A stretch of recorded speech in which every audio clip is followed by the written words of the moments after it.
প্রথম দেখাতেই ভাবতে পারেন এটি গুলিস্তান কিংবা নিউ মার্কেটের কোনো ফুটপাতের দোকান না, বলছি ঢাকা আন্তর্জাতিক বাণিজ্য মেলার কথা, যেখানে পণ্য আকর্ষণে বিক্রেতাদের এই হাকডাক খুব একটা আকর্ষণ করতে পারছে না ক্রেতাদের। দর্শনার্থীদের প্রশ্ন আছে মেলার আন্তর্জাতিক মান এবং পরিবেশ নিয়েও। যেটা আমরা ফুটপাতে লক্ষ্য করি, রাস্তার পাশে যে বেছে নেন 10 টাকা, বেছে নেন 100 টাকা, বেছে নেন 200 টাকা, এরকম একটা অ্যাডভার্টাইজমেন্ট কিন্তু ভিতরে আমি পাচ্ছি, যেটা হওয়া উচিত না। একটা জেনারেল কাস্টমার আসলে দোকানে এই চিল্লাচিল্লির কারণে এখানে তো ভালো জায়গা না, এখানে কি কেনাকাটা করব, এখানে পরিবেশিত নাই।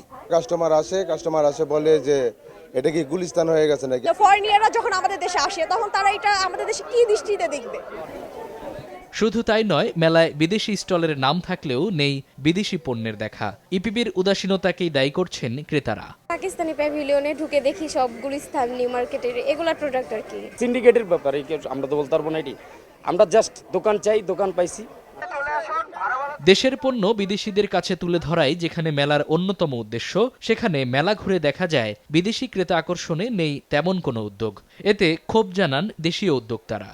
যদি ইপিবি আমাদের এরকম কোনো সুযোগ করে দিত, বিদেশি বায়ারদের আমাদের প্রোডাক্ট সম্পর্কে দেখার সুযোগ করে দিত, তাহলে হয়তো বা এই মেলায় আরো বেশি আমাদের সুবিধা হতো। হয়তো বললাম ঠিক আছে, আমরা অফিসিয়ালি আপনার সঙ্গে হয়তো বা আগামীকাল বা 3 দিন পর বসতে যাচ্ছি, আপনি যদি ইন্টারেস্ট হন আমরা এখানে একটা আপনার সঙ্গে মিটিং করতে পারি, এই ধরনের একটা প্লেস রাখা যেতে পারে।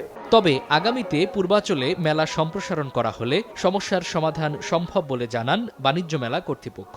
পূর্বাচলে স্থায়ী কমপ্লেক্স পাইলে আমরা এর চেয়ে আরো সুষ্ঠুভাবে মেলা করতে পারবো। গেল বছর বাণিজ্য মেলা থেকে রপ্তানি আদেশ এসেছিল লক্ষ্যমাত্রার চেয়েও কম। মামুন আব্দুল্লাহ, সময় সংবাদ, ঢাকা।